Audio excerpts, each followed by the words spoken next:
ಚಿತ್ರನಟ ದರ್ಶನ್ಗೆ ಇವತ್ತು ಬಹಳ ಮಹತ್ವದ ದಿನ. ಕೊನೆಯ ಅವಕಾಶ ಅವರ ಬೇಲ್ ಹಾಗೆ ಕಂಟಿನ್ಯೂ ಮಾಡಿಸೋದಕ್ಕೆ ಅವರ ವಕೀಲರಿಗೆ. ಸುಪ್ರೀಂ ಕೋರ್ಟ್ನಲ್ಲಿ ಯಾವ ರೀತಿ ವಾದವನ್ನ ಮಂಡಿಸ್ತಾರೆ ದರ್ಶನ್ ಪರ ವಕೀಲರು ಅನ್ನೋದರ ಮೇಲೆ ಅವರ ಜಾಮೀನು ಭವಿಷ್ಯ ನಿರ್ಧರಿತವಾಗ್ತಾ ಇದೆ.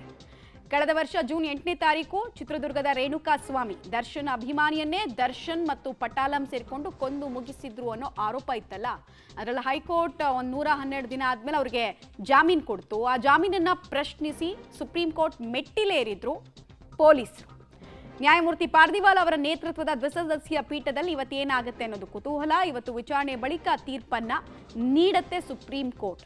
ಚಿತ್ರದುರ್ಗದ ರೇಣುಕಾಸ್ವಾಮಿ ಕೊಲೆ ಪ್ರಕರಣದಲ್ಲಿ ಜಾಮೀನು ರದ್ದಾಗುತ್ತಾ? ಕೊನೆಯ ಅವಕಾಶವನ್ನ ದರ್ಶನ್ ಪರ ವಕೀಲರು ಹೇಗೆ ಉಳಿಸ್ಕೊಳ್ತಾರೆ? ಒಂದು ವೇಳೆ ಜಾಮೀನು ಆದೇಶ ಸರಿ ಇದೆ ಅಂತ ಸುಪ್ರೀಂ ಕೋರ್ಟ್ ಅಭಿಪ್ರಾಯ ಪಟ್ಟರೆ ಏನು ಪ್ರಾಬ್ಲಮ್ ಆಗಲ್ಲ. Darshan as it is shooting ಮೋಜು ಮಸ್ತಿ ಅಂತ ತೊಡಕೊಳ್ಬೋದು. ಒಂದು ವೇಳೆ ಇಲ್ಲ ಕೋರ್ಟ್ ಮಾಡಿದ ಸರಿಯಲ್ಲ ಅಂತ ಸುಪ್ರೀಂ ಕೋರ್ಟ್ ತೀರ್ಪು ಕೊಟ್ರೆ, ಜಾಮೀನು ರದ್ದು ಮಾಡಿ ಅಂತ ತೀರ್ಪು ಕೊಟ್ರೆ ಮತ್ತೆ ಜೈಲು ಪರೇಡ್ ಮಾಡಬೇಕಾಗತ್ತೆ ದರ್ಶನ್ ಮತ್ತು 7 ಜನ, ಅಂದರೆ ದರ್ಶನ್ ಸೇರಿದಂತೆ 7 ಜನ ಆರೋಪಿಗಳು. ಒಂದೇ ದಿನ 7 ಜನ ಆರೋಪಿಗಳಿಗೆ, ದರ್ಶನ್, ಪವಿತ್ರ ಗೌಡ, ಅನುಕುಮಾರ್ ಸೇರಿದಂತೆ 7 ಜನಕ್ಕೆ ಹೈಕೋರ್ಟ್ ಜಾಮೀನನ್ನು ಒಂದೇ ಡೇ ಕೊಟ್ಟಿತ್ತು. ಸೊ ಅದನ್ನು ಪ್ರಶ್ನಿಸಿ ಪೊಲೀಸರು ಸುಪ್ರೀಂ ಕೋರ್ಟ್ನ ಮೆಟ್ಲೇರಿದ್ರು. ವಾದ ಪ್ರತಿವಾದವನ್ನು ಆಲಿಸೋ ಕೆಲಸ ಅಲ್ಲಾಯಿತು. ಸುದೀರ್ಘವಾಗಿ ಏನು ವಾದ ಪ್ರತಿವಾದ ಆಗಲಿಲ್ಲ ಅಲ್ಲಿ. ಯಾಕಂದರೆ ಸುಪ್ರೀಂ ಕೋರ್ಟ್ನಲ್ಲಿ ಹಿಯರಿಂಗ್ಗಳು ಕ್ರಿಮಿನಲ್ ಕೇಸ್ಗಳಲ್ಲಿ ಬೇರೆ ರೀತಿಯೇ ನಡೆಯುತ್ತೆ. ನಟ ದರ್ಶನ್ ಪರ ಸಿದ್ಧಾರ್ಥ ದವೆ ಹಿರಿಯ ವಕೀಲರು ಇವರು ವಾದವನ್ನು ಮಂಡಿಸಿದ್ರು. ಅಂದರೆ ಈಗಿರೋ ಜಾಮೀನನ್ನು ಕಂಟಿನ್ಯೂ ಮಾಡಿಕೊಡಿ ಅಂತ ವಾದ ಮಂಡಿಸಿದ್ರು. ನ್ಯಾಯಾಧೀಶರ ಪ್ರಶ್ನೆಗಳಿಗೆ ಉತ್ತರ ಕೊಡಬೇಕಾಗಿತ್ತು. ಸಿದ್ಧಾರ್ಥ ದವೆ ವಾದ ಮನವರಿಕೆ ಆದರೆ ಮಾತ್ರ ಜಾಮೀನು ಮುಂದುವರಿಯುತ್ತೆ. ಇಲ್ಲದೇ ಇದ್ರೆ ಹೈಕೋರ್ಟ್ ಕೊಟ್ಟ ಜಾಮೀನನ್ನ ರದ್ದು ಮಾಡಲಾಗುತ್ತೆ. ಹಿಂದಿನ ವಿಚಾರಣೆ ವೇಳೆ ಹಲವು ಅಬ್ಸರ್ವೇಷನ್ಸ್ ಅನ್ನ ಕೋರ್ಟ್ನ ನ್ಯಾಯಾಧೀಶರು ಮಾಡಿದ್ರು ಮತ್ತು ಪ್ರಶ್ನೆಗಳನ್ನ ಕೇಳಿದ್ರು. ಸ್ಪೆಷಲಿ ಕೆಲ ಪ್ಯಾರಾಗ್ರಾಫ್ಗಳ ಬಗ್ಗೆ, ಅಂದರೆ ಹೇಗೆ ಜಾಮೀನನ್ನು ಕೊಟ್ಟರು ಅನ್ನೋ ಕೆಲ ಪ್ಯಾರಾಗ್ರಾಫ್ಗಳನ್ನು ನನಗೆ ವಿವರಿಸಿ, ಯಾಕೆ ಜಾಮೀನು ರದ್ದಾಗಬಾರ್ದು, ಯಾಕೆ ನಾನು ಈ ಕ್ರಮ ಕೈಗೊಳ್ಳಬಾರ್ದು ಅನ್ನೋದನ್ನು ನೀವು ನನಗೆ ವಿವರಿಸಿ ಅಂತ ಕೇಳೋ ಕೆಲಸವನ್ನು ಮಾಡಿದರು. ಸೊ ಏನಾಗುತ್ತೆ ಅನ್ನೋದು ಒಂದು ಕುತೂಹಲ. ಸುಪ್ರೀಂ ಕೋರ್ಟ್ ಹಾಗಾದರೆ ಹೇಳಿದ್ದೇನು? ಜಾಮೀನು ನೀಡುವಾಗ ಹೈಕೋರ್ಟ್ ತನ್ನ ವಿವೇಚನೆಯನ್ನು ಸೂಕ್ತವಾಗಿ ಬಳಸಿಲ್ಲ. ತುಂಬ ಇಂಪಾರ್ಟೆಂಟಾಗಿ ಅಬ್ಸರ್ವ್ ಮಾಡಬೇಕಾಗಿರುವಂತಹ ವಿಚಾರಗಳಿವು. ಅಂದರೆ ತುಂಬ ಸೂಕ್ಷ್ಮವಾಗಿ ಕೆಲ ವಿಚಾರಗಳನ್ನು ಸುಪ್ರೀಂ ಕೋರ್ಟ್ನ ನ್ಯಾಯಾಧೀಶರು ಹೇಳೋ ಪ್ರಯತ್ನವನ್ನು ಮಾಡಿದ್ದಾರೆ. ಇಲ್ಲಿ ರಾಜ್ಯ ಸರ್ಕಾರ ಸಲ್ಲಿಸಿರುವಂತಹ ದಾಖಲೆಗಳನ್ನು ಪರಿಶೀಲನೆ ಮಾಡಿದ್ದೀವಿ. ಲಿಖಿತ ರೂಪದಲ್ಲಿ ಸಬ್ಮಿಟ್ ಮಾಡಿದ್ರಲ್ಲ, ಸಾಕ್ಷಿ ಇರ್ಬೋದು, ಸಾಕ್ಷಿಗಳ ಹೇಳಿಕೆ ಇರ್ಬೋದು, ಅದನ್ನೆಲ್ಲ ನಾವು ಗಮನಿಸಿದ್ದೀವಿ ಅಂತ ಹೇಳಿದ್ರು. ಹೈಕೋರ್ಟ್ ಆದೇಶದಲ್ಲಿ ಚಡಪಡಿಕೆ ಎದ್ದು ಕಾಣ್ತಾ ಇದೆ. ಚಡಪಡಿಕೆ ಅಂದರೆ ಏನರ್ಥ ಅಂದರೆ ಹೆಂಗಾದರೂ ಮಾಡಿ ಇವ್ರಿಗೆಲ್ಲ ಬೇಲ್ ಕೊಟ್ಬಿಡ್ಬೇಕು ಅನ್ನೋ ಧಾವಂತ ಕಾಣಿಸ್ತಾ ಇದೆ ತೀರ್ಪಿನಲ್ಲಿ ಅಂತ ಸುಪ್ರೀಂ ಕೋರ್ಟ್ನ ನ್ಯಾಯಾಧೀಶರು ಹೇಳ್ತಾ ಇರೋದು. ಜಾಮೀನು ನೀಡೋದಕ್ಕೆ ಒಂದು ಅಂಶ ಸಿಗಲಿ ಅಂತ ಜಾಮೀನು ಕೊಟ್ರಾ ಅನ್ನೋ ಪ್ರಶ್ನೆಯನ್ನು ಕೇಳಿದೆ. ಹೈಕೋರ್ಟ್ ಆದೇಶವನ್ನು ಹೇಗೆ ನೀಡಿದೆ ಅನ್ನೋದನ್ನು ನೀವು ಗಮನಿಸಿರಬಹುದು ಅಂತ ಪ್ರಶ್ನೆಯನ್ನು ಕೂಡ ಕೇಳಿದ್ದಾರೆ. ಇದನ್ನೇ ಅಲ್ಲಿ ಕಪಿಲ್ ಸಿಬ್ಬಲ್ ಅವ್ರಿಗೂ ಕೇಳಿದ್ರು ಕೂಡ ಅವತ್ತು. ನೀವು ನೋಡಿದ್ದೀರಾ ಯಾವ ಬೇಸಸ್ ಮೇಲೆ ಕೊಟ್ಟರು, ಏನು ಕೊಟ್ಟರು, ಹೆಂಗೆ ಕೊಟ್ಟರು, ತೀರ್ಪನ್ನು ಓದಿದ್ರಾ ನೀವು ಅಂತೆಲ್ಲ ಕೇಳಿದ್ರಂತೆ.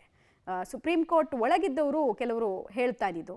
ಜಾಮೀನು ಮುಂದುವರಿಸೋದಕ್ಕೆ ಸಮರ್ಥವಾದವನ್ನು ಮಂಡಿಸಿ ಅಂತ ಸುಪ್ರೀಂ ಕೋರ್ಟ್ ಹೇಳಿತ್ತು. ಕಂಟಿನ್ಯೂ ಆಗಬೇಕು ಬೇಲು ಅಂದರೆ ಏನಕ್ಕಂತ ರೀಸನ್ ಕೊಡಿ, ಕನ್ವಿನ್ಸ್ ಮಾಡಿ ನೋಡೋಣ ಅಂತ ಹೇಳಿತ್ತು.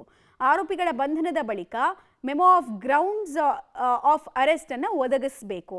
ಅಂದರೆ ಅರೆಸ್ಟ್ ಮಾಡಿರುವಂತಹ ಪ್ರಕ್ರಿಯೆ ಸರಿ ಇಲ್ಲ ಅಂತ ಹೇಳಿ ಕಪಿಲ್ ಸಿಬ್ಬಲ್ ಮತ್ತು ದರ್ಶನ್ ಪರ ವಕೀಲರು ವಾದ ಮಂಡಿಸೋದಕ್ಕೆ ಮುಂದಾದರು. Memo of grounds of arrest ಒದಗಿಸುವಲ್ಲಿ ಬಹಳಷ್ಟು ವಿಳಂಬ ಆಯಿತು. ಅರೆಸ್ಟ್ ಮಾಡಿದಂತಹ ರೀತಿ, ಅರೆಸ್ಟ್ ವಾರೆಂಟು ಅದೆಲ್ಲ ಕರೆಕ್ಟಾಗಿ ಪ್ರೊಸೀಜರ್ ಫಾಲೋ ಆಗಿಲ್ಲ ಇಲ್ಲಿ ಅಂತ ದರ್ಶನ್ ಪರ ವಕೀಲರು ಹೇಳಿದರು. ಪ್ರಕರಣದಲ್ಲಿ ಸಾಕ್ಷಿಗಳ ಹೇಳಿಕೆ ವಿಳಂಬವಾಗಿ ದಾಖಲಿಸಿಕೊಳ್ಳಲಾಗಿದೆ. ಅವತ್ತೆಲ್ಲ ನಾವು ಡೇಟ್ಸ್ ಕೊಟ್ಟವಲ್ಲ, ಯಾವಾಗ ಸಿಕ್ಕಿದ್ರು, ಯಾವಾಗ ಸಾಕ್ಷಿಗಳನ್ನು ಸ್ಟೇಟ್ಮೆಂಟ್ ತಗೊಂಡ್ರು ಅಂತೆಲ್ಲ, ಅದನ್ನು ಇಲ್ಲೂ ಉಲ್ಲೇಖಿಸಿದ್ದಾರೆ. ಮತ್ತು ಸೆಕ್ಷನ್ 161 ಮತ್ತು 164 ಅಡಿಯ ಹೇಳಿಕೆಯ ವ್ಯತ್ಯಾಸವನ್ನು ನೀವು ಗಮನಿಸಬೇಕು ಅಂತ ದರ್ಶನ್ ಪರ ವಕೀಲರು ಹೇಳಿದರು. ಯಾರಿಗೆ? ನ್ಯಾಯಾಧೀಶರ ಹತ್ರ ಮನವಿ ಮಾಡಿಕೊಂಡ್ರು.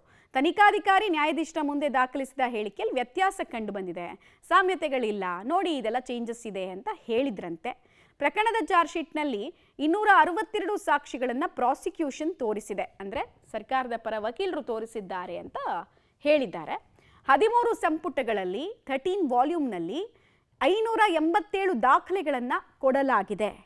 ಇವೆಲ್ಲ ಅಂಶಗಳನ್ನು ಕೂಡ ಅಲ್ಲಿ ಕೋರ್ಟ್ ಗಮನಕ್ಕೆ ತರೋ ಪ್ರಯತ್ನ ಆಯಿತು.